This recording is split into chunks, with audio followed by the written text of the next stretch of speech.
The 60s commanded a very special place in the history of Australian Speedway. This fabulous decade has been described as the golden era of Speedway racing in this country. And taking centre stage under the glare of the spotlight was open cockpit speed car racing. It was an incredible speed car boom, something of which the sport has never previously seen, a mania which gripped the fans who packed the grandstands at venues across the nation to be a part of the colour, electric atmosphere, sheer excitement, and to be a part of a spectacle that became truly a unique era. Though we didn't realise it at the time, it was a chance to be a part of something that would ultimately leave an indelible mark in our life. The names were bigger than Ben-Hur, the stakes were high, the risks enormous, as the dusty heroes tempted fate and ran the ragged edge, right on that fine line between safety and success, or destruction and death. The following is a story of three of those drivers who made it all happen. We also talk to some of today's personalities who remember that era and look back on some of the great races and recapture the life and times of those Speedway days which meant so much to so many people.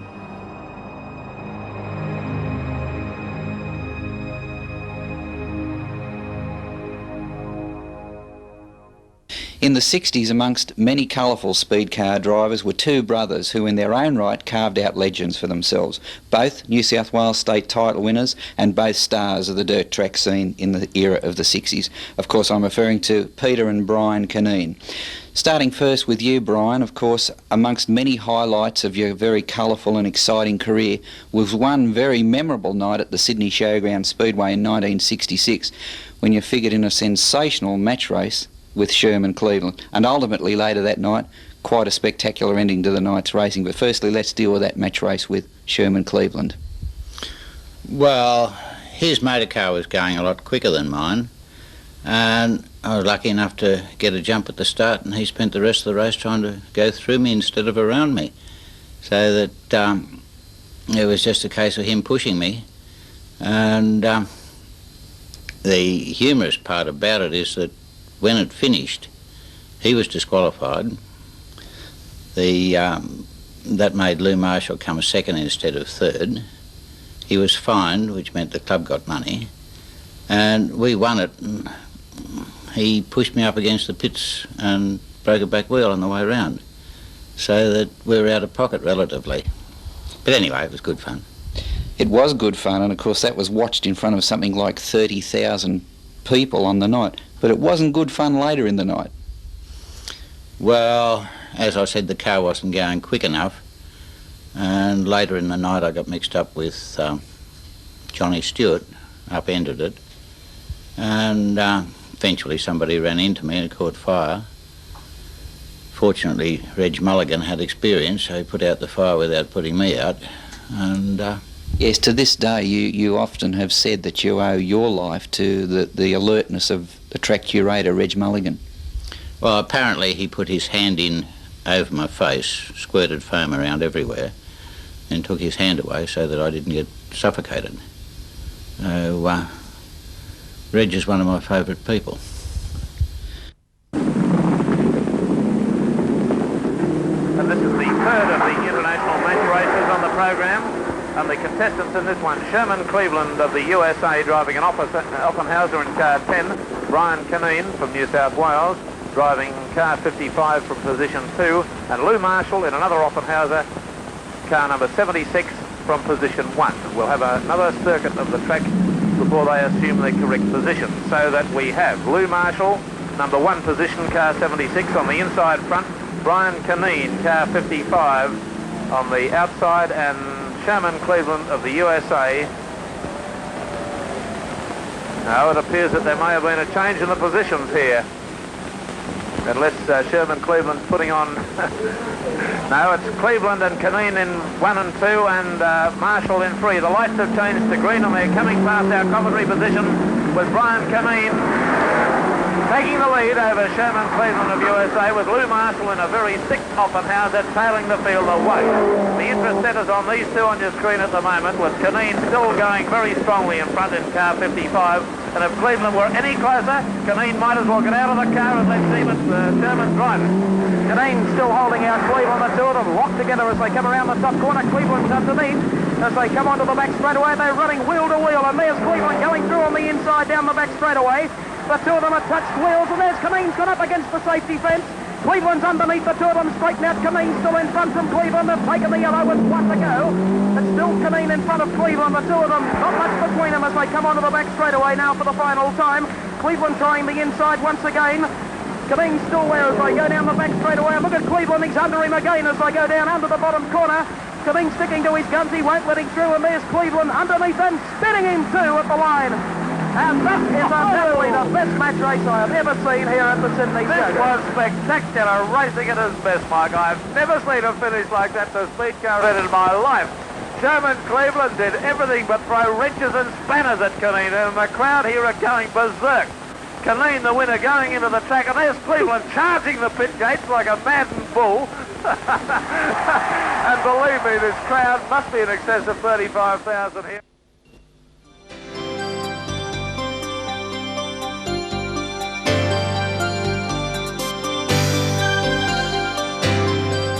A conversation with the two Cunneen brothers represents a fascinating insight into their respective careers, as both happy-go-lucky, jovial characters who were two of the leading drivers of the 60s era. Both were hell-bent on winning races, but always with concern for the other's welfare in mind. I guess a general question for both of you to answer. Did you ever worry about each other's safety on the track in that era of cageless speed car racing, Brian? Peter's older than me and he can take care of himself. But you were saying there was one time when you thought Peter might have been seriously hurt in a crash. Oh, once at Westmead he was bleeding a lot round the face and the mouth.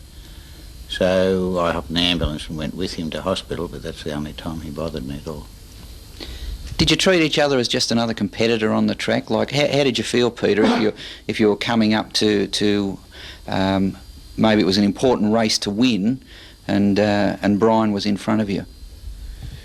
Well, in my opinion, we both drove very cleanly. We never drove to purposely upset any other drivers. You got into the gaps as they appeared, and if Brian was going slower than me, well, I'd just pass him normal, the way I'd pass anyone else, and the same with him passing me or any other driver. We were quite serious about our racing, and I think every competitor on the race circuits was basically clean, good drivers, and it was, even with some of the novices or that hadn't had the experience, what we were like when we first started was just the same as anyone else when they first started, and the older drivers, the more experienced ones, when we started to equal them or even pass them, and so the racing went from week to week with no great problems at all with any other competitors or ourselves. We just the same today as we were then, and naturally there were times when you'd feel apprehensive about what may have happened to Brian, or he'd feel the same way about me. I remember this one time when he had an accident.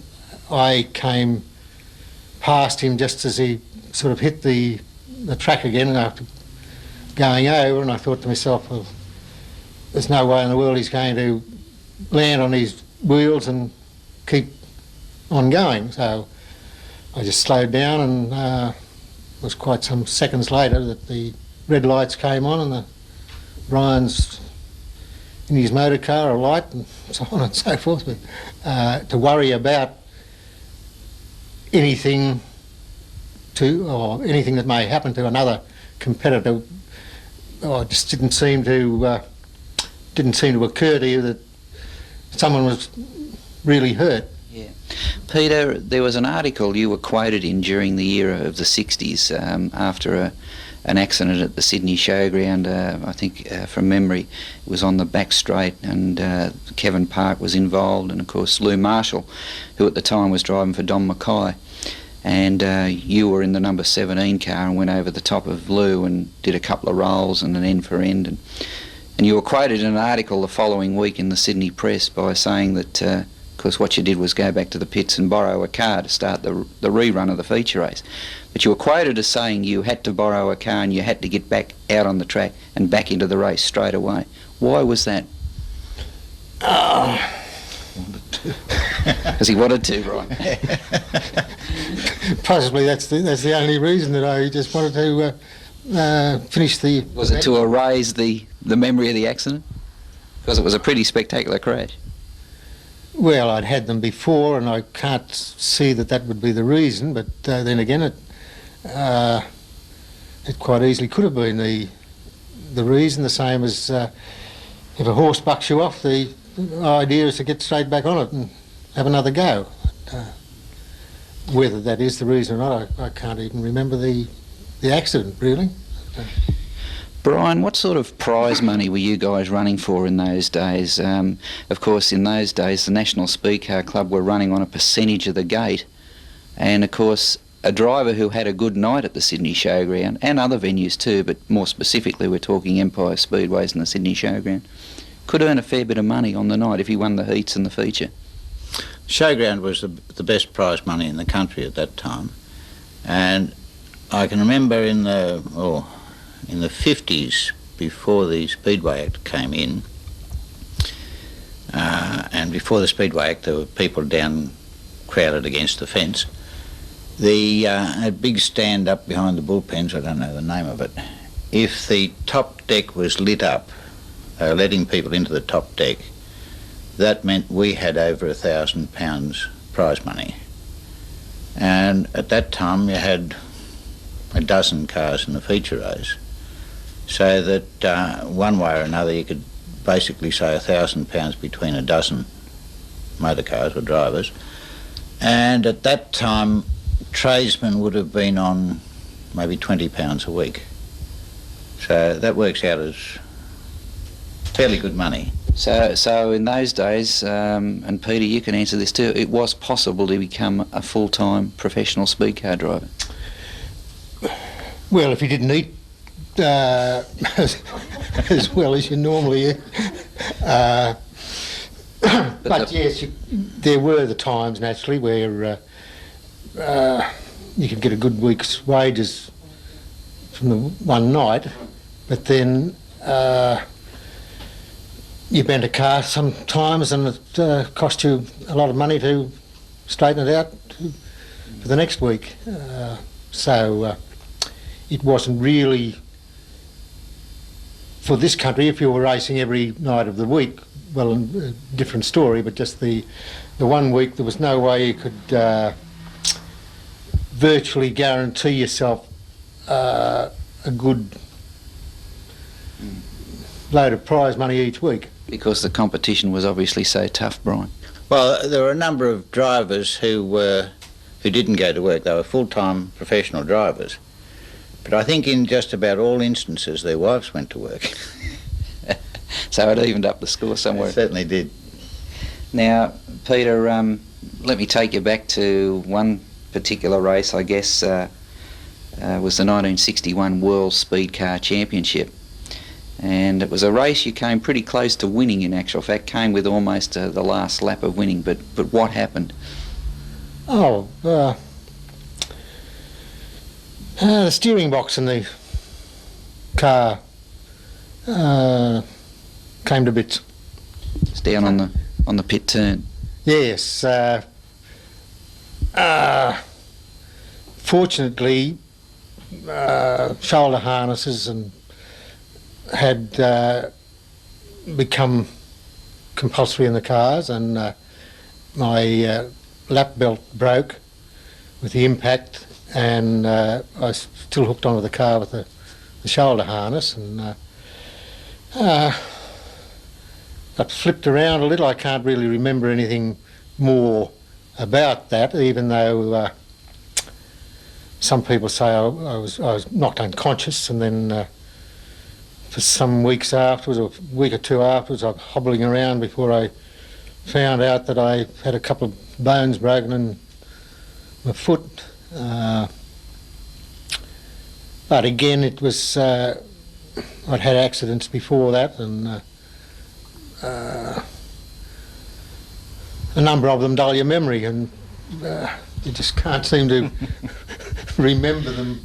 Peter, do you have any regrets in that particular race? Because the World Speedcar Championship was the race in that particular year, around 61, 62, 63. You came within one lap almost of winning it, and you led for most of the race. Is that one of the races that really did get away? Well, there'd been quite a number of other ones. You'd have motor failures on the last lap, and to me, the best I can remember about the thing is that it was purely and simply another race.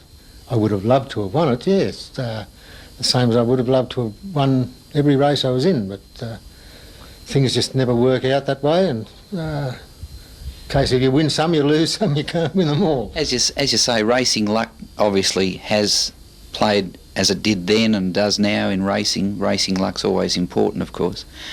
And when you won the Craven Fielder title, of course, defending the title, you had an incident, I think, at the Brisbane Exhibition Ground, and then, of course, you drove the Higgins car, and both Brian and you were involved in a pretty memorable crash on the pit turn. Do you remember what happened there? It was in the Craven Fielder final, Brian, that Stewart won? Oh, from memory, me not having raced interstate to any extent, I had a few points, so I was starting up near the front. And pit corner problems with the motor car, so parked it up against the concrete, and Peter then came along in the Higgins car and took off over the top of mine. Did you exchange words afterwards? Oh, goodness, no. That sort of thing in those days, any car got bent, so it got straightened. And nobody virtually blamed anybody else, just themselves, perhaps. I think I may have... There was a number of cars involved in that incident. I think I may have started off through being involved with another car. But I don't think I was directly involved in Brian's car initially. I may have been, I can't... Again, that's another thing, I can't sort of remember much about it. I've got to be reminded of these things all the time before I can recall. Now more than 70 yards in front of the third place getter in this event so far, to Sid Middlemass car 54. Tattersall coming through on the outside, then switches to the inside. He's taken Marshall, and Tattersall has moved to fourth already. Newlyn still the leader from Sid Clark. Tattersall moving up on the tail of Sid Middlemass. Next is Lou Marshall, and they were tailed off then on the outside by Bruce Rickard. Tattersall there going through in car 35, about to tackle Sid Middlemass at car 54 as they come down the back straightaway. Lou Marshall also prominently positioned, then further back in the field is Showman Cleveland. There's Tattersall coming into the main straight now on the tail of Middlemass, switches to the outside now underneath as they come to the top corner. There's Middlemass in 54 and Tattersall in 35. The two of them nose to tail as they come on the back straight, and watch Tattersall underneath. Down the straight underneath, and Middlemass gave in there, allowed Tattersall through on the inside. He drifted up high to the safety fence, plenty of height, and he came off the turn, and he's now running third. Tattersall into third, Newlyn still the leader. Sid Clark's running second. Then further back on the inside, Tattersall is in the third, then Middlemass. Here's Tattersall coming onto the back straight again. He's up to third. Still the leader, Bruce Dillon in car 68 was Sid Clark in car 51 in second place, but this man Tattersall from the USA, he's the man to watch.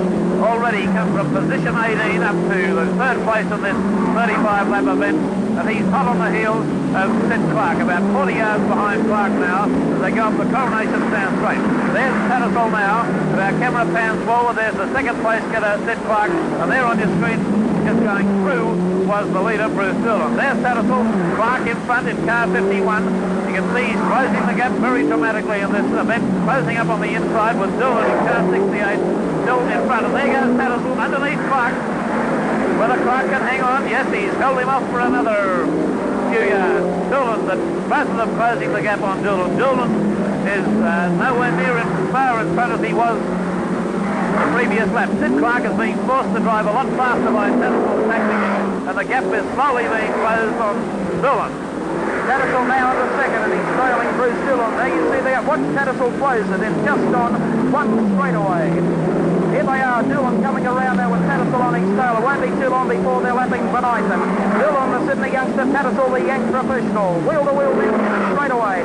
Tattersall's in underneath as they go down to the bottom corner, but Newlyn with some high-speed driving on the outside manages to keep the Yank at bay, with the two of them straightening up, going up to the line. Tattersall drawing back a little, playing with Newlyn as they go into the top corner. Newlyn driving the race of his life on the outside. Tattersall staying underneath as the two of them straighten up down the back straightaway again. Coming up now to lap behind, and Newlyn goes past on the outside. Tattersall's there too. Further back on the outside to Sid Clark. You see behind it. Here's the gap. Newlyn in front with Tattersall charging up on the inside. The two of them reach the top corner with Newlyn still in front of Tattersall. Then further back to behind is being left. Middleman is coming through on the tail of Sid Clark. But here is the race. It's Bruce Newlyn. Could get lost here in traffic. Tattersall is pushing him harder than he's ever gone before. They're around Laurie's side. This is where Newlyn could make a mistake. Look at Tattersall. Went between the two of them, and he's hit the front in the World Championship.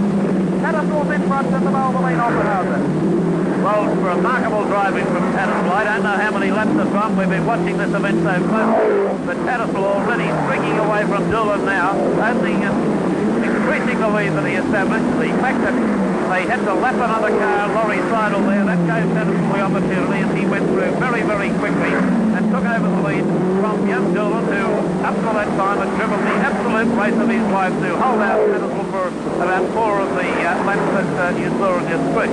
Tattersall from the USA, driving an Offenhauser in car 35, leading in this World Speedcar Championship at the moment, the Sydney Showground Speedway. In second place at the moment is Bruce Newlyn. In third place would be Sid Clark in car 51, and fourth place getters, I'll just have to get... Looking back through the field, Middleman holding down fourth ahead of Lou Marshall, then further back on the inside to Bruce Rickard of South Australia. Next is Sherman Cleveland. They were then tailed off on the outside. Going down the back straight is Ray Noble. Tattersall that far in front, you can put the glasses down. Sherman Cleveland brushing the safety fence there on the outside. We picked them up in the bottom corner. Tattersall coming up to lap Brian Myers. Look at this form.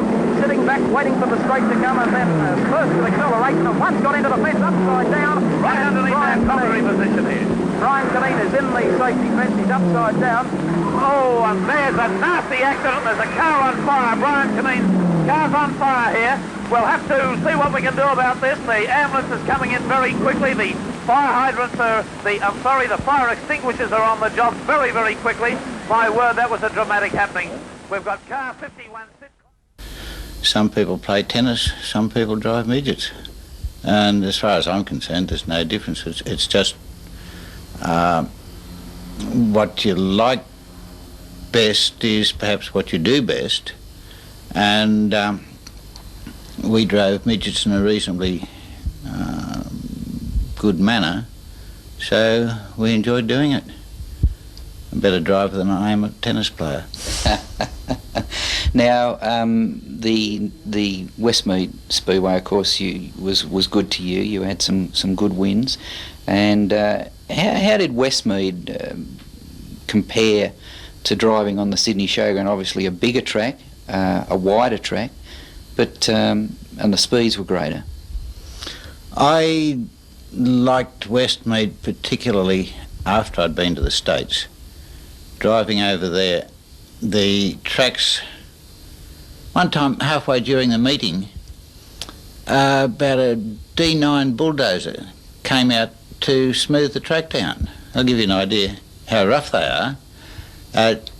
Having had a little experience on them, coming back here, Westmead was relatively rough, say, compared to the Showground. with that bit of experience, it allowed me, I think, to perhaps drive it better than most of the others. And as a result, I was relatively successful there. Tell us about your experience in the United States, Brian. Of course, you went over there in 1964 and got hooked up with a car that Bob Wenny had won the title in the previous year. How was that experience? Very, very frustrating, really. The user crowd at that time, the drivers weren't making as much prize money as they perhaps would have liked to do, and a lot of them were sort of on the borderline whether to go and get a job or whether to keep driving for a living. And the powers that be, of course, wanted to encourage them. So the powers that be didn't like me turning up and perhaps taking promotional money away from because you were involved with some promotions, weren't you? Yes. Being an Australian over there, of course, I was a little bit newsworthy. So promoters would give me $100 to appear on radio and what have you. And naturally, they didn't like that because that was $100 one of the locals was not getting. So they tried to sweep me under the carpet. Did you participate in race meetings? I had a couple of race meetings over there, or 4 altogether, but no real success. Motor cars blowing up or falling apart or whatever. Where were these at, do you recall, Brian? Springfield in Illinois, up in some place in Michigan, and over at Ascot Park in California. Who would you say is the best American speedcar driver that you had seen? I'd have to go for Tattersall. He seemed the most experienced one. He may not have been. Jimmy Davies was. Davies was a tremendous competitor, but for the length of time Tattersall came here, naturally he was the one we knew best, and he was a hard man to beat. Learnt a lot from him. Davies was a tremendous competitor, and Warrener, Leroy Warrener. What was that other guy? The first Dick Brown. At the time he was here, he walked away with everything virtually. I ran second to him in a big World Derby thing. So generally the influx of Americans obviously were very much a part of the golden era, as we know only too well in the 60s. We generally used to look forward to the Americans coming over here because their equipment would be better than ours, so we could give it the eagle eye and hopefully learn something there. With them being full-time professional drivers running 3, 4, 5 times a week in their season, we assumed that they would be driving better than us in better equipment, so we look forward to hopefully learning something from them to help us go quicker. As drivers, we certainly welcomed them. Now, Peter, of course, your career, as I said, very successful, and one of the highlights of your career was the win in the inaugural Cravenfielder Speedcar Drivers' Championship, the 1964-65 series. What was the feeling like when this new series, this national series, commenced? A new excitement, a new era of speedcar racing as a national series throughout Australia. To me, it just meant a lot of hard work. It was very serious as far as the racing was concerned, and being on a national level, it meant that you were competing in all states and against all the drivers around the country, and it was a case of trying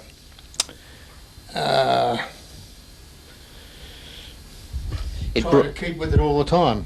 And of course it meant a lot of hectic travelling, like for example Adelaide's Rowley Park racing there on the Friday night, then loading up straight after the meeting and heading back to score more points at the Sydney Showground the next night. Exactly, that was the way it ran for anyone that was interested in winning the series. And again, as I say, it was just a real lot of hard work, but like everything else, it was the thrill of competing in other states and against all the other drivers was, as I always say, each event was the big thrill.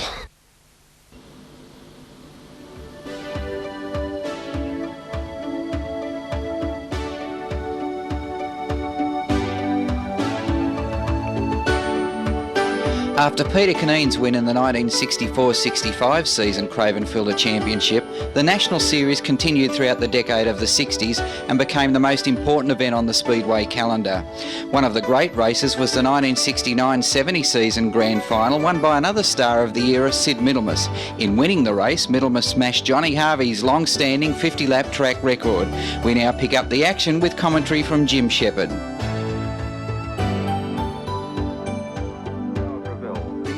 From Adelaide, Johnny Fenton from Perth, Rex Mackay and Des Nash from Victoria, American Merle Bettenhausen. Led around by the Craven Filter car, the big field for the grand final of the Craven Filter National Speedcar Drivers' Championship, and sharing the front row, car number 1 is the American National Champion Bob Tattersall. In number 9 on the outside is Dean Hogarth, the South Australian driver. The second row, car 45, is Lou Marshall. Car 54 is Sid Middlemass. Tucked away behind them, Bob Tattersall and Barry Pinchbeck, as all the drivers salute the crowd with something like 1.5 laps to go before they actually start the 50-lap grind to decide who will take out the grand final of the Craven Filter National Speedcar Drivers' Championship. Bob Tattersall and car number 9, Dean Hogarth, sharing the front row. Middlemass and Marshall in the second row. Johnny Fenton and Pinchbeck next. Then George Tatnall. Then Blair Sheppard and Bob Morgan, the two Queensland drivers. Sheppard in 1, Morgan in 99, and it's between these two drivers. Basically, the winner will come from this situation, Craven Filter National Championship. However, if Bob Morgan finishes the race in any place, he will be the winner. He can finish last. It's a matter of finishing. Oddly enough, he is driving a car sponsored by the man who was his keenest rival tonight, Blair Sheppard. In other cars in the field, in 55, Ray Oram. In car number 7 from Western Australia, Johnny Fenton. This looks like a start, and away they go. And it's Bob Tattersall, and there's a spin back in the main straight. Quite a few cars sideways. 3 cars have pulled up in the middle of the main straight. One of them is Ray Oram. The red lights are flashing. The car's slowing down as they go through, and a bit of a bingle coming up in the back straight. Bang, into 76. That was Ron Wanless. Goes car number 60, ridden by Bruce Newlyn. Wanless is out of the car very, very quickly. Newlyn didn't have much opportunity to pull it up, so we have cars stranded on both sides of the track. In the back straight, we have the Queenslander Ron Wanless, who is out of the car, hit by Bruce Newlyn, while on the finish straight we have 3 cars, one of which was the car number 55, driven by Ray Oram. So before we've completed 1 lap, 5 cars involved in 2 separate accidents.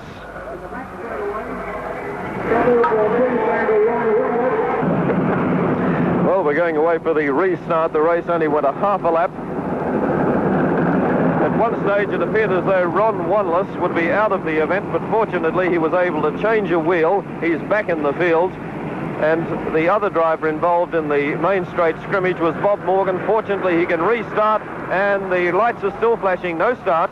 Boys a little bit too edgy on the throttle. They'll do 1 more lap and get themselves into position, which gives me time to remind you that in the front row, Bob Tattersall and Dean Hogarth. Behind them, Lou Marshall and Sid Middlemass. And the rest of the field, as you see, packing up very, very quickly. We can tell you some of them. Barry Pinchbeck in 72, Johnny Fenton in 7, George Tatnall in 25. There's Bob Morgan in 99, Blair Sheppard in 1, Ronnie Mackay in 76, Ray Oram in 55. This could be a start, and away they go. And it's Bob Tattersall jumping immediately into the lead, followed by Dean Hogarth. Sid Middlemass going for an outside charge, followed by Barry Pinchbeck, who gets a nudge from Lou Marshall. Further back, lots of shunting, another bit of a mingle further back, but things have sorted themselves out. No real danger in the field. Rockets down the back straight away and into the pit corner now. A great bundle of cars will go back to the lead where Bob Tattersall has opened up a big break on the field, leading from Dean Hogarth. There's Sid Middlemass going for a big outside charge. Manages to pick off Dean Hogarth and goes into second place. Behind them are Lou Marshall, Barry Pinchbeck, George Tatnall, then Blair Sheppard, followed through by Johnny Fenton, and Bob Morgan is 2 cars further back, followed by Ray Oram as they go down the 2 laps completed in this 50-lap Craven Filter National Speedcar Drivers Grand Final. It's still Bob Tattersall leading the way from Sid Middlemass.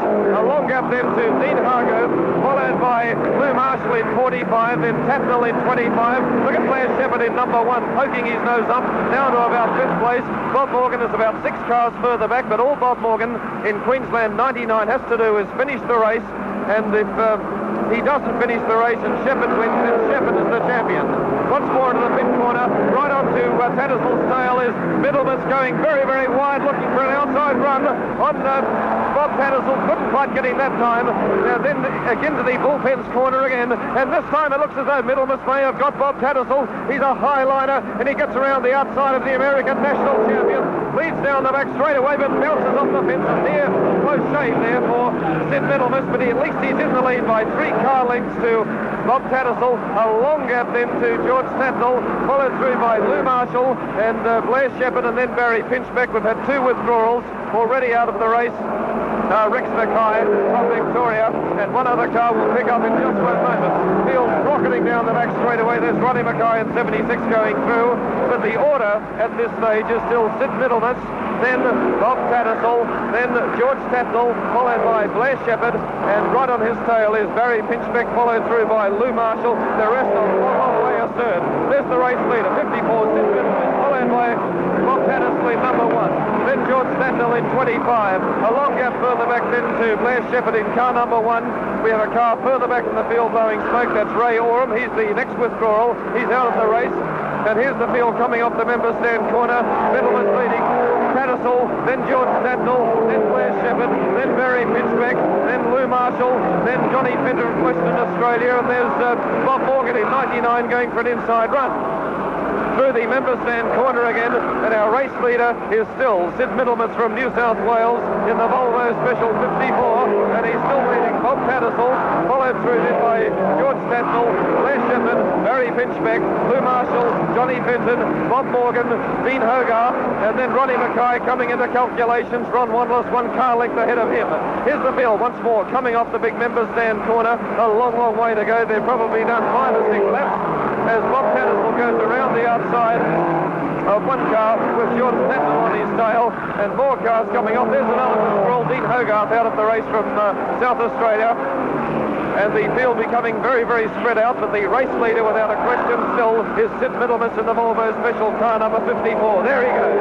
Followed through by Bob Tattersall. Then George Tatnall. Then Blair Sheppard in car number 1. Sheppard in 4th place. Then Barry Pinchbeck in 72 in 5th. There's the big gap between 1st and 2nd. Sid Middlemass in car 54, a long, long way out in front of Bob Tattersall, with George Tatnall now coming up on the outside with a bit of a challenge. Switches to the inside, but even get him on this next corner, but Tattersall had enough in reserve to pick him off. Tattersall in 1 is running 2nd. Tatnall in 25 is running 3rd. Then Blair Sheppard in 1, and then Barry Pinchbeck in 72. There's our race leader once more, Sid Middlemass at speed on the member stand corner into the back straight as Bob Tattersall. There is one into the fence. George Tatnall has bounced off, came down on all 4, but he's got a buckled wheel. Looks like he might withdraw, and he's dropped right back and lost about 6 placings. Sid Middlemass having a charmed run out in front, the good part of 120 yards in car 54 out in front of Bob Tattersall, who seems to be a little bit of machine trouble. Then comes Blair Sheppard, followed through by Barry Pinchbeck in car 72, and looking further back through the field, Bob Morgan is still in the event, sitting right on the tail of Lou Marshall, so he's still there. All he has to do is finish. Another withdrawal. Pulling to the infield goes car number 13, Hilton McGee from Western Australia is out. There's the race leader, 54, Sid Middlemass.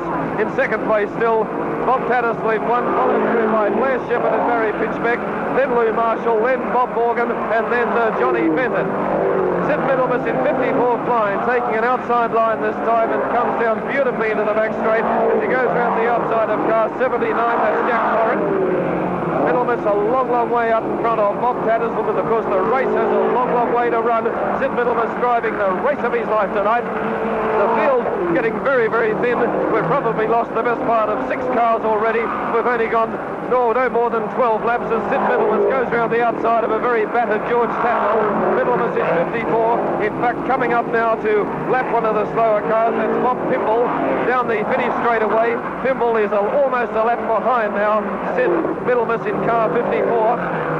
Here comes Middlemass looking for a way around Bob Pimble as they go into the back straightaway. Probably get him on the next corner. There he is going for an outside charge. A little bit of a jet of blue smoke from the tailpipe of the Volvo. Now Middlemass looks for an inside run. Had to back off because Pimble came down in front of him. But there's the pass at long last.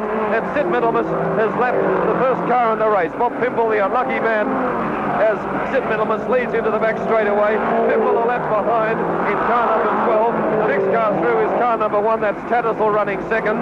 Then Blair Sheppard in front. He's running third. Then Barry Pinchbeck in 72. He's back in 4th place. Bob Morgan is now through for 5th place.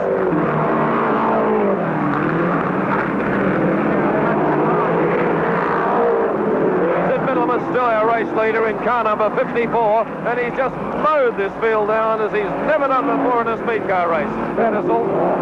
And all eyes, though, are on Sid Middlemass in 54, who is just mowing him down. We've never seen Sid Middlemass hear him, scare him, Sid drive like this before.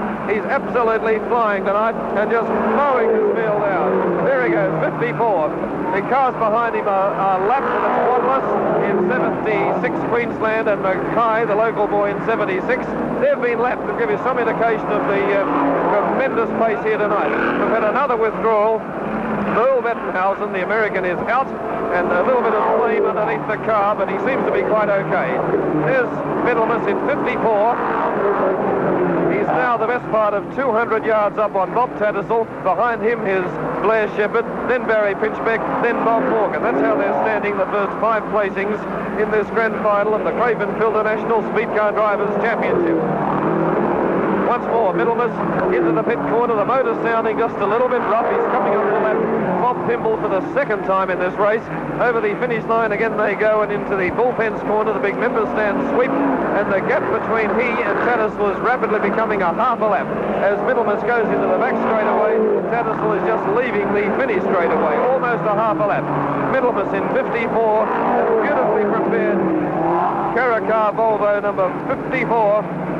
Who started from position 4 with only 85 points after a hard luck story in the early interstate rounds, has left this field standing.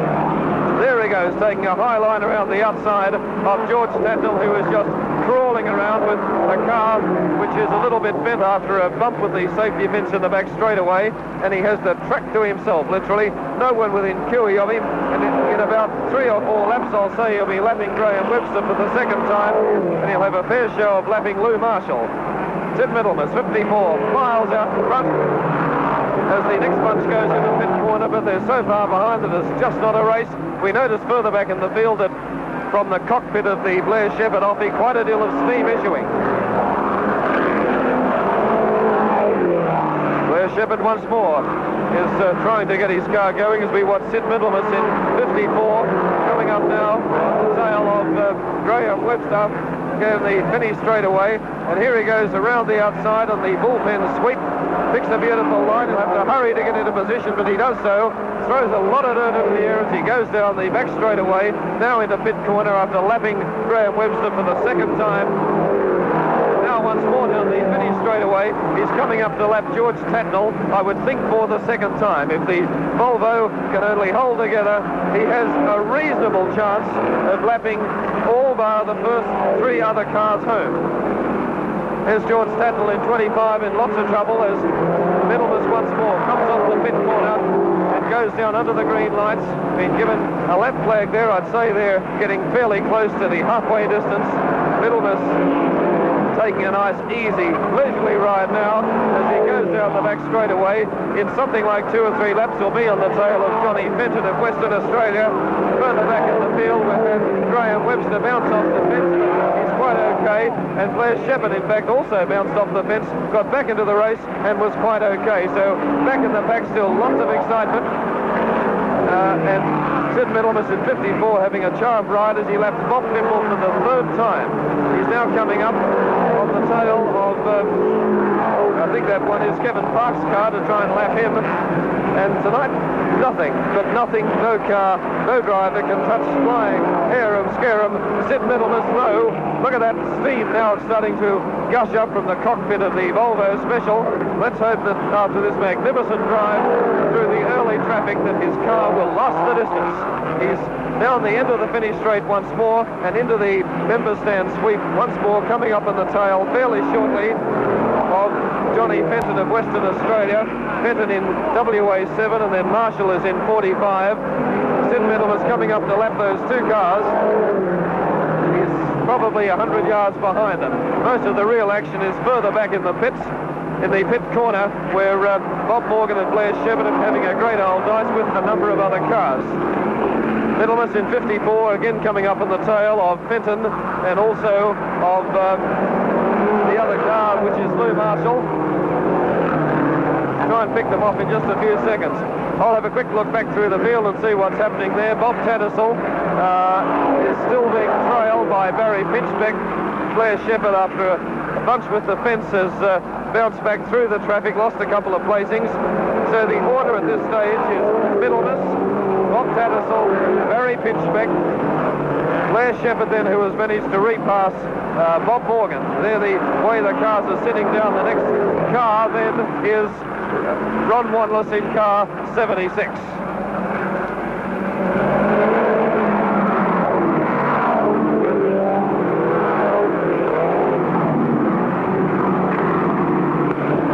Let's pick them up again as they come off the members stand with a lot of steam coming from the cockpit of the Middlemass Volvo 54 as he comes up on the tail of Johnny Fenton, the West Australian driver, in car number 7, looks for an inside pass, changes his mind, goes to the outside and picks him off. So Sid Middlemass going within an ace tonight of lapping one of the hottest fields ever to crowd onto the famous Sydney Showground 3rd of a mile. But we're worried about that car. There's steam pouring out of it in all directions. Sid Middlemass in 54 is now coming up on the tail of the team car number 45, driven by Lou Marshall.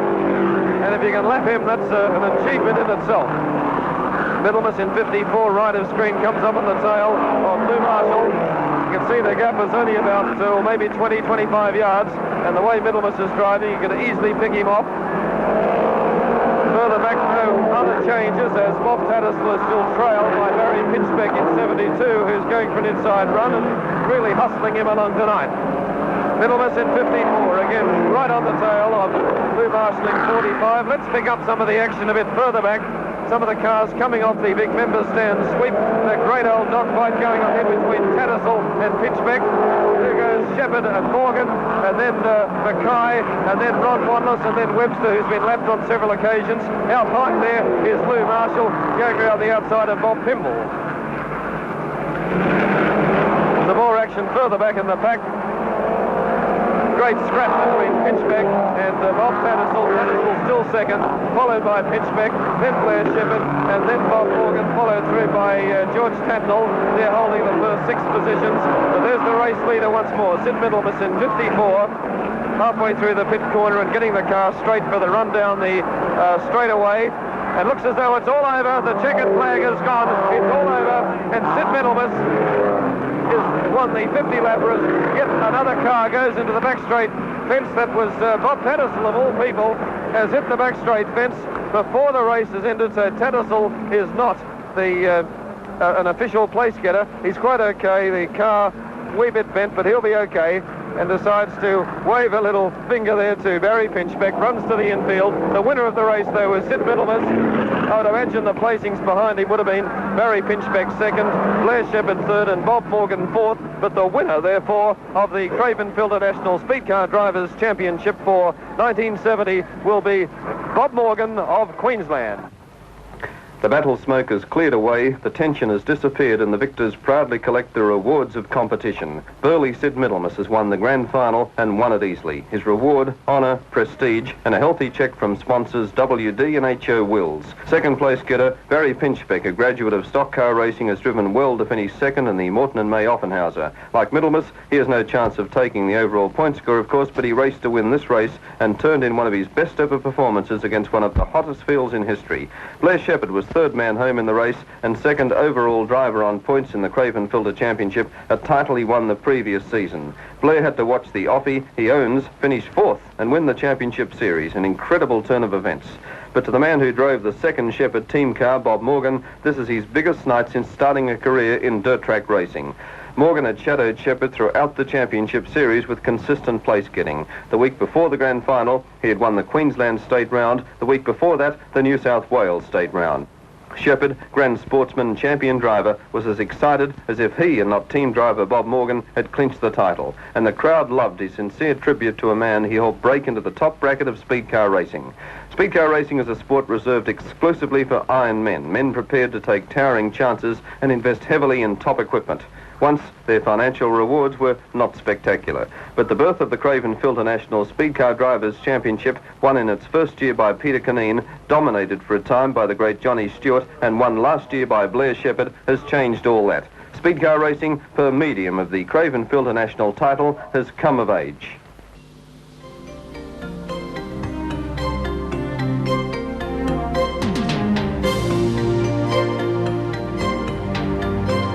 Sid Middlemass commenced his career in the early 60s and emerged as one of the stars of the era as the decade unfolded. His greatest success came behind the wheel of the number 54 Wells Midget. One of the highlights of his career was his win in the 1969-70 Craven Filter Series Grand Final.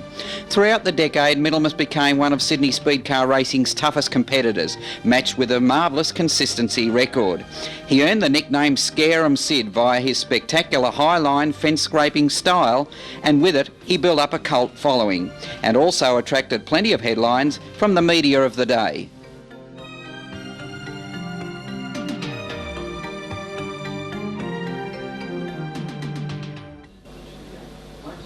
Sid, first of all, how did you earn the name Scare 'em Sid Middlemass?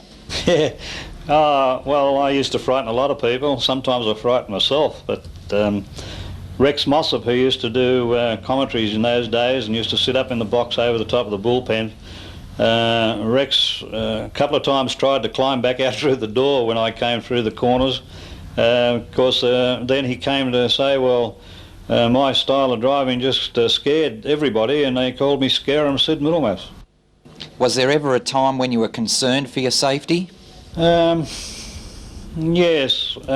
Before I got into the car, I used to think, well, am I going to come out of this tonight okay? Because every night we went to the Speedway, we'd arrive, my wife and children in the car, I'd kiss my family goodbye, and I never knew whether I was going to come back out through the gates of the pits again. But I used to think about it, but once the competition got started, all that went away. It was just the competition. We were out there racing. We didn't intentionally try to injure anybody, intentionally try to get injured ourselves, but there were times when you just couldn't miss out because of the closeness of the racing. You become involved, and you were involved in an accident, you may get hurt. Sid, there was a great camaraderie there, almost like World War II fighter pilots, I guess. Well, all of us were all great friends, all together. We socialised during the week together. We helped each other out during the week. If somebody's car was bent the week before, we'd go and help them to restore their car to get back on the racetrack for the following week. There was a camaraderie there that everyone had respect for each other too. Sid, what was the highlight of your career? Well, the highlight of my whole career was being a speed car driver of the 60s, and it was an era that I went through that I will never forget. I enjoyed it. I have a lot of friends, still friends from that era. highlights were racing against the other competitors, who are all great friends of mine. Sid, was there any lowlights of your career? Oh yes, a lot of times when I done silly things and I bent the car myself through stupidity of trying to overdrive, probably trying to impress to win races. Yeah, low parts of my Speedway career have been the times when I'd done the silly things myself. Sid, the drivers of today, as far as constructive comments are concerned, how do they compare with the drivers of the 60s? Well, that's a question that's going to be hard for me to answer. It's an entirely different era. The cars of today are much more sophisticated in their design. A lot of the cars are factory built, engines are factory built. Back in the 60s, they were built by chaps who were motor mechanics, engineers. They built them in their own garages at home. They assembled their old engines, the Holden engines or whatever they used, A-model Fords, or motorcycle engines, twin cylinders. But the calibre of driving in the 60s, the racing was closer together. You could run wheel to wheel. The tracks were different. Today, the style of track that they run on today is the heavy, tacky type of clay. Doesn't sort of blend for close wheel-to-wheel racing. The track gets rutty, you hit a bump, bang wheels, and you've got an accident. There are some very good drivers today in very good equipment. I'd say that the drivers of the 60s today, if they were here today racing in the equipment that they have here today, boy, there'd be a very crowded front line at the finish line. And obviously, Sid, there was a greater awareness of this because of the media support of speedcar racing during the 60s. And as I said earlier, the speedcar drivers of that era were really built up as superstars. So there was this awareness of showmanship that went along with being a part of the sports media in Sydney. Well, the media in Sydney in those days, during the 60s, they were reporting what was happening on a Saturday night in the Speedway, and what happened on a Saturday night with the Speedway was well worth reporting. There were people there who were superstars racing, names of Freeman and Stewart and Marshall and Bob Tattersall, Sherman Cleveland. I can go on, and myself, I include me, I was one of those fellows that bounced off the fence and performed to the paying public. But the media could see that that was something to report, and people were interested by the fact that 30,000 and 35,000 people would go to the Showground on a Saturday night. Well, it was in front of approximately 35,000 people that you've just mentioned an American speedcar driver there that you have vivid memories of. Of course, Sherman, the shy one, Cleveland, but he certainly wasn't shy in a particular incident with you. No, well, Sherman, a very great driver. He came out here from America and with a good reputation, and the shy one I don't think was very appropriate. He was the wild one, really.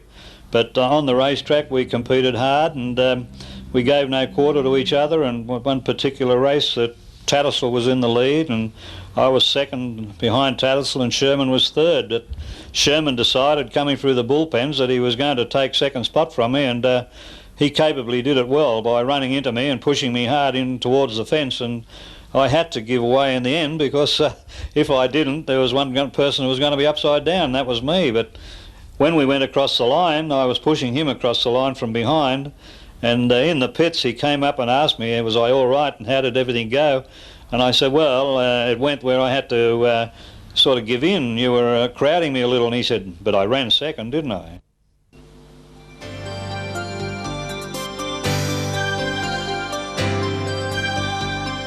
Before Middlemass stepped into the Wells car, he did a short stint with the Burko team. One of those drives was in the famous number 2 Burko midget in the 1966 Cravenfielder Grand Final. His teammate was Len Brock, who in this case had swapped cars with Middlemass and drove the number 65 Burko Racer. We now pick up the action in the middle stages of the championship final, ultimately won by Johnny Stewart, with commentary by Mike Raymond. The Sheppard-Stewart duel still goes on, and although Stewart tries for an inside run on Sheppard, it's Sheppard who comes onto the back straight first.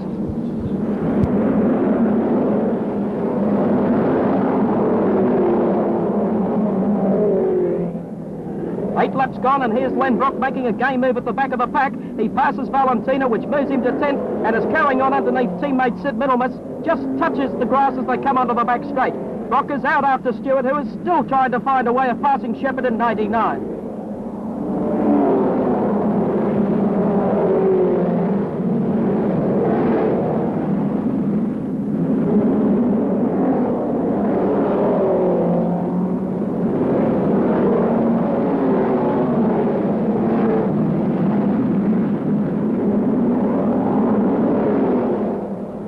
One-third of the race already gone, and Sheppard is still holding down fourth.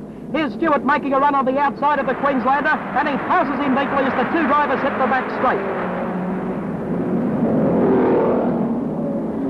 Back in the field, Brock is still charging in car 65. He refuses to give in and follows Sid Middlemass around the outside of Marshall. Leadfoot Len has now started his run, and there are only 3 cars between him and Stewart. Coming onto the back straight, Brock positions himself for a pass and dives under Middlemass. He's gained yet another position and is now only 2 positions behind Stewart.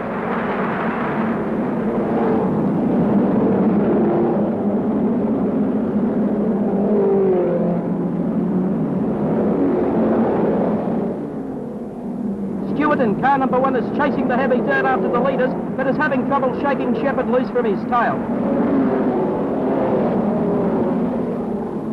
Middlemass is causing embarrassment further back in the field and has pulled off a major upset by repassing Brock on the outside in car 2. Middlemass's car has more power in the straights, but Brock's number 65 is handling better in the corners. Lou Marshall follows Brock through again as he positions his machine to pass Middlemass in the straight.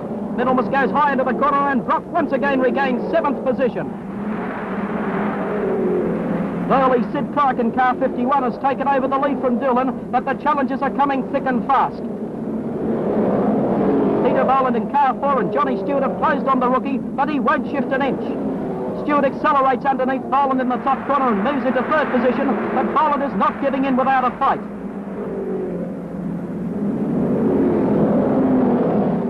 In the pit corner again, and Boland passes Stewart on the outside and attempts to give Newlyn a little more speed moving into the main straight.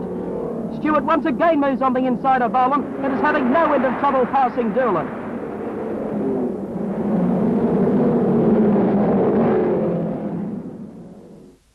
Sid, why were Empire Speedways so successful? The promoters of the Sydney Showground Speedway from 1933 right through to 1978-79 season. And over those years, just magnificent promotions. But why were they so successful?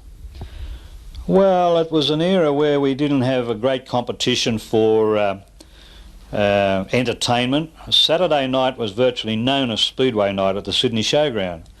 The program that the promotion put on of solos, sidecars and speed cars was a very mixed family sort of entertainment. The media were behind it, they advertised it well, the promotion was done well.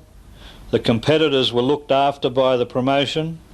We all raced for money, and we still race for money.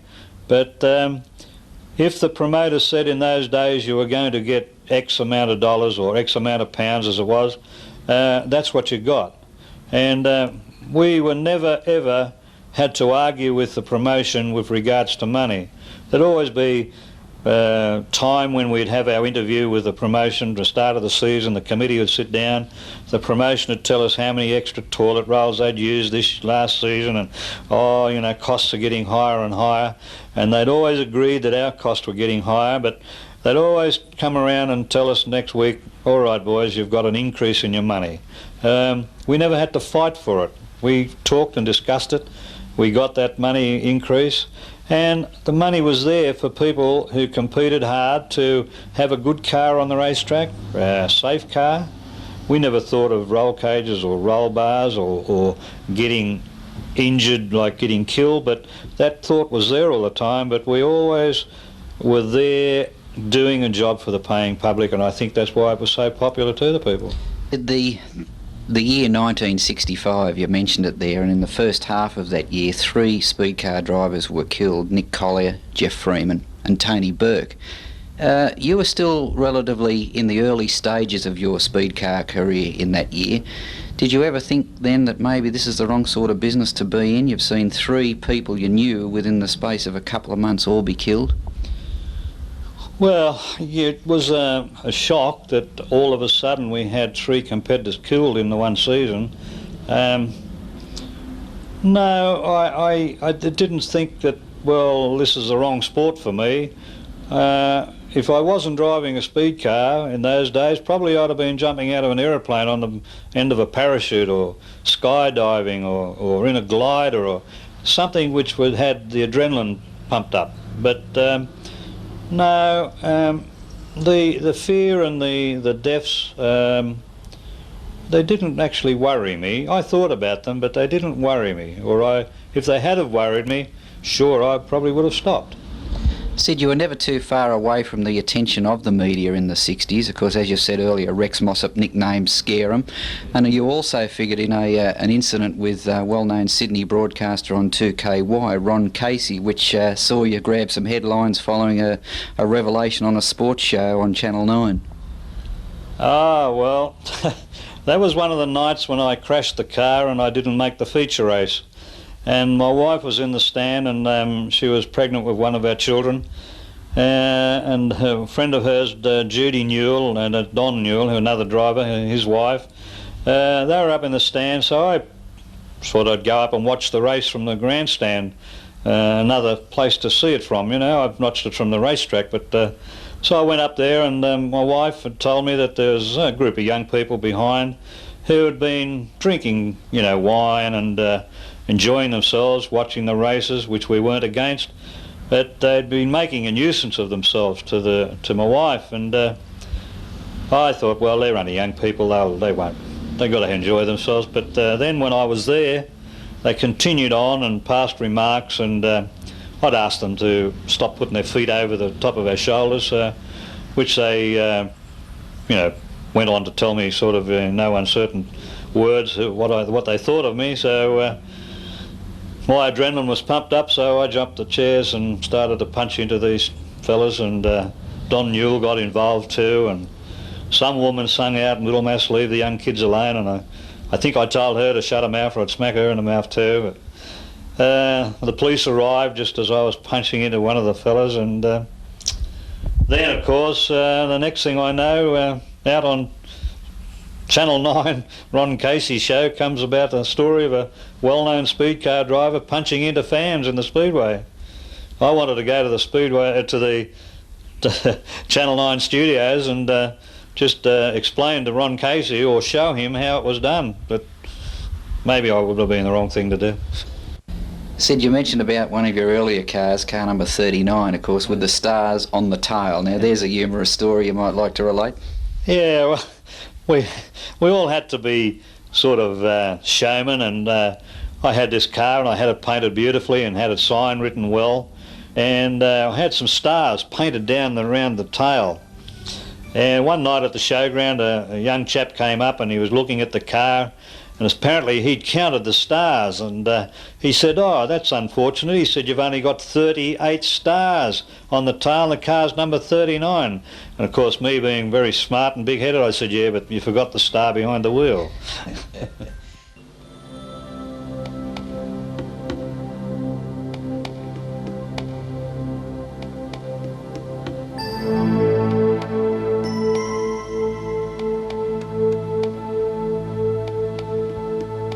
Current Australian sprint car champion Garry Rush started his career in the 60s, and during a recent interview for Sky Channel, leading motorsports commentator David Tapp touched on the subject in the interview. 10 times Australian sprint car champion Garry Rush, you started your career, as was the case with so many guys, behind the wheel of midget cars in the 60s. Yeah, that's right. Good time. Good times and dangerous times. Well, you know, I was only very young at the time, and you didn't look towards at the danger, but you know, you were aware of there was guys getting killed around you. But you know, I was out there trying to make a name for myself. What sort of attitude did you take to the racetrack with you? Well, I remember I used to live in Burwood at the time, and when my wife and I used to leave for the Speedway, used to look at the place and say, well, I may not come back here. You used to have that on your mind all the time. But down the Showground, it was just an exciting era. You'll never see it in Australian Speedway again, I don't think. But, you know, we're very young, and I guess the young guys coming up now look upon Parramatta Raceway the same way as we looked at the Showground. But it was, you knew the danger was there, but you'd still done it. It's an interesting comment you make about your wife, and you'd live at Burwood and you'd go to the racetrack knowing full well you may not return. Did you actually say that to Kay Rush, or was it just something you kept inside? No, I wouldn't mention it. No, it went through your mind. She was obviously aware of the fact, though, and as a result of that, it must have been extremely difficult, not just for your wife, but wives and girlfriends of drivers of those days. They must have been to hell and back, quite frankly. Yeah, I think but when you're that age, you know, I was early 20s them days, and you didn't really take a lot of notice what your wife used to tell you. Yeah, you take more notice in these times. Was it important grounding in Garry Rush's career? Oh yeah. You know, when I first seen Speedway, I loved it, and I said I have to do it, and so away I went. Any idols so far as midget drivers were concerned in those days? You'd have respect for guys like Tattersall, I'm certain. Yeah, Bob Tattersall was always, you know, very good to watch, and but Johnny Stewart was my idol. Through the pack, Clark's just ahead of him, and Ravel needs to pass Stewart if he's had any chance of winning the event. Well, Johnny Stewart driving like a man possessed has come through to the middle of the pack in car number 98. There's Ravel on rider's screen trying for an inside pass on Clark. He must get it or he's right out of it. There goes Johnny Stewart into pit corner on the tail of Garry Rush in 65, and Stewart has a couple of cars now between himself and Howard Ravel. That's where he wants to be, at least ahead of Stewart, no matter where he finishes.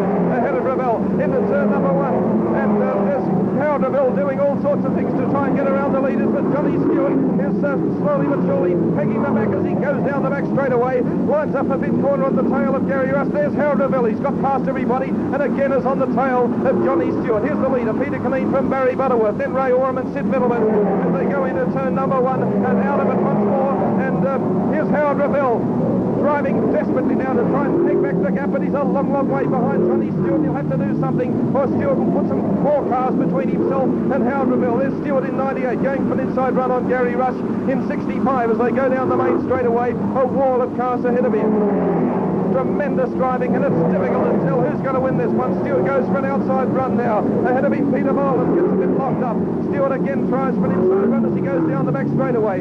Pulls around the outside of one car, blocked again, goes for the inside on Garry Rush as Peter Boland skips away. And here's the leader, Peter Cunneen, leading Barry Butterworth, going extremely high. Oh, and gets a bit of a nudge there from Sid Middlemass, but it straightens itself out. Those two lost a bit of ground. And again, Howard Ravel coming into the picture to try and mow down Johnny Stewart. The field now beginning to become spread out, and all the interest now settling on Howard Ravel, now on the tail of Johnny Stewart. And look at Ravel switching to the outside, moves up on the tail. Stewart took a look then, he knows Ravel's on his tail now. He might not have known before, but the battle for the $8,000 Craven Filter money is certainly on. Stewart hugging the inside line, right on the tail of Rush, switch to the outside, and look at Ravel, he's looking towards the inside, almost got him that time around. They switch to the bottom corner. Ravel looking for that outside line, there's plenty of drive there. Stewart forced to hug to the inside, can't afford to give too much ground away. They cover the last 10 laps of the event in record pace, and Barry Butterworth going under Peter Cunneen for the lead, and Oram buying it with him. Coming down the back straight away, and Barry Butterworth hit the front with Ray Oram on his tail. Peter Cunneen is the next one through, followed by Middlemass. Then the action of plenty with Stewart and Ravel. Here's where the action is. Ravel inside Stewart, and Stewart inside Ravel's teammate Garry Rush. And plenty of team driving very prominent here tonight as they come to the inside.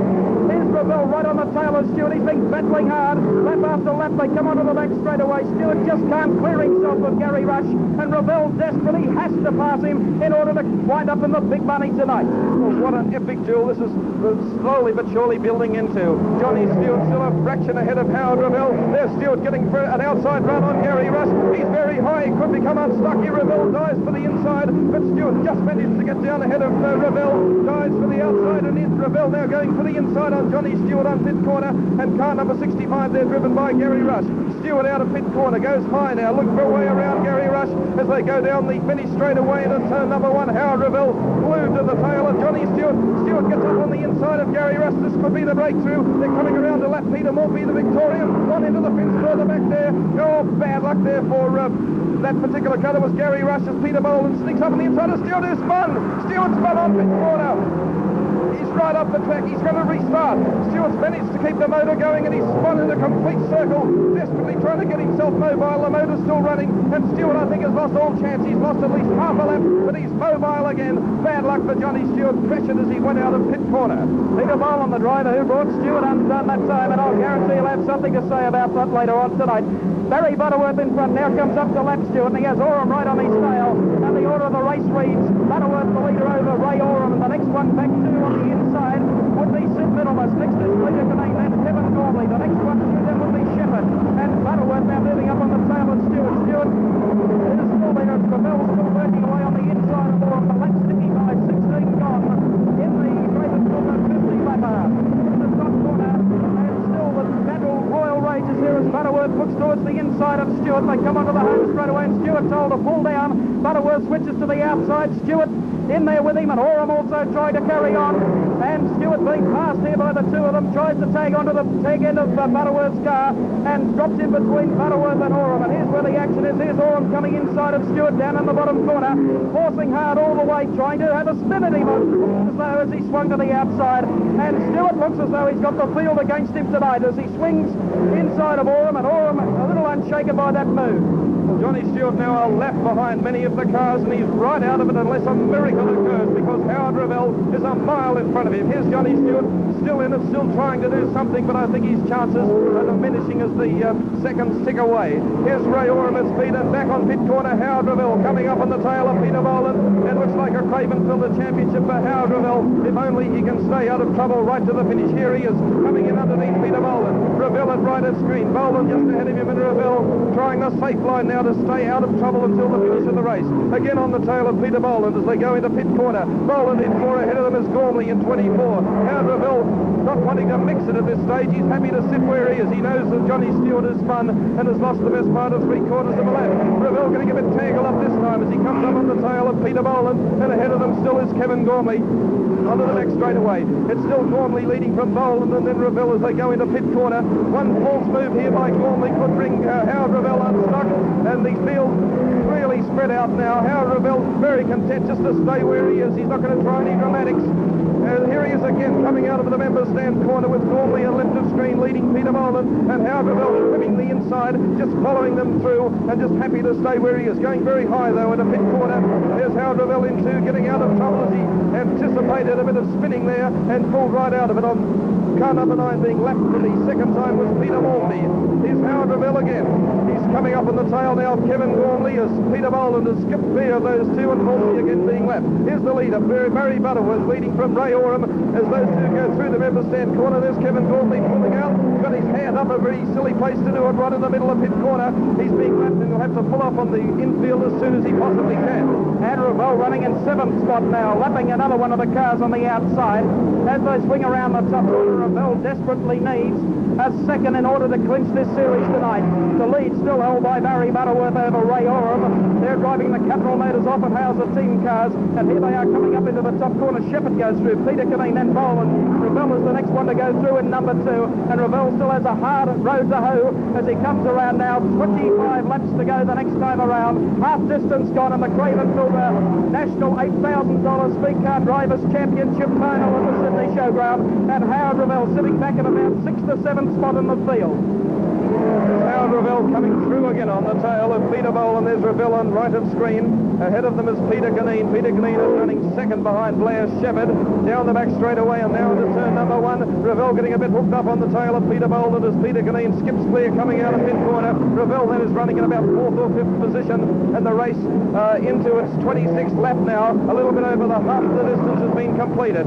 On left of screen there, Peter Cunneen. Following him is Peter Boland. Then Howard Revell drifting pretty high as he goes down the back straight chute. lines himself up for the pit corner. Howard Revell in 2 getting a little bit hooked up, and it's noticeable that he's not trying any dramatic passing moves. He's happy to stay where he is, but now he comes up on the inside of Peter Boland on the member stand corner. They both come up on the tail of Peter Cunneen, and Revell was the first to back off. Oh, Revell's car not showing the sting it normally shows. Here's Peter Boland going inside of Peter Cunneen. Revell tries to follow him through. Cunneen sitting about mid-track there, and Howard Revell trying desperately to go to him on the inside. 28 laps now gone, and Revell now looks towards the inside. And here are the leaders. Barry Butterworth, Capital Motors offing number 76, leads over Ray Oram and the second Capital Motors offing number 7. They're in cycle. The both of them are running up now on the tail end of Sid Clark in car number 51. Here they come up the home straight away now. They've completed their 39th lap, moving on to their 40th lap, about 10 laps to go. Johnny Stewart has been lapped after being spun out, still continuing on in the Ron Hodgson Shell track burn, and here's Revell. He got his chance. A beautiful piece of driving, got 2 cars in one hit that time, Clark and Cunneen. Now moves up on Peter Maltby, the Victorian. Maltby took a look at Revell on the inside, lets him go through, and Butterworth almost brought undone that time by lap cars. Oram now taking the lead. Ray Oram into the lead now. Bad luck for Barry Butterworth, who was blocked by Peter Maltby of Victoria. But down the back straight shoot down, lining up the pit corner. There goes Howard Revell. He's done what he wanted to do. Get around Peter Cunneen. Comes off the pit corner now. Goes down with only a handful of laps remaining. And it looks as though the Craven Filter Championship might go to Howard Revell. On the members' stand corner, here comes Howard Revell. His speed getting a little bit locked up though. He drifts a little bit higher towards the boards, gets himself straightened. The leader going through behind him, Ray Oram. And the next one to come through is Barry Butterworth in car number 76. Forget the Craven Filter because they're coming round to take the yellow flag. Ray Oram takes it and he's clear of Barry Butterworth. Running in third spot is Sid Middlemass. That's the order. Coming around behind them in car number 2, Howard Revell, but he's well out of the picture. Down to the bottom corner now for the final time. Ray Oram, driven the race of his life, former apprentice jockey, but he's taken the New South Wales state final of the Craven Filter with a beautiful dive in the Capital Motors Speedcar. Running in second was Barry Butterworth. Howard Revell still going through the top corner. Third home to finish in the event was Sid Middlemass, and a huge ovation going up now from this crowd of 30,000 spectators at the Sydney Showground. Revell coming round on the tail of Stewart, and that's about the way they finished in the Craven Filter point score, because Johnny Stewart has won the money.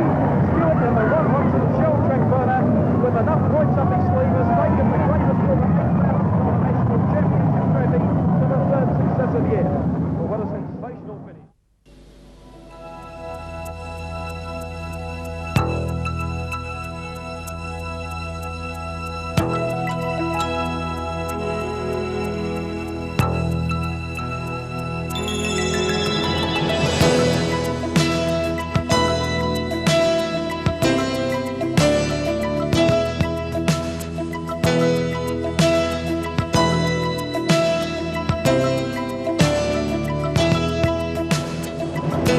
The 60s has touched the lives of Peter and Brian Cunneen and Sid Middlemass. Summing up that fabulous decade brought varying responses, but all share a deep passion and an affection for a long-gone era.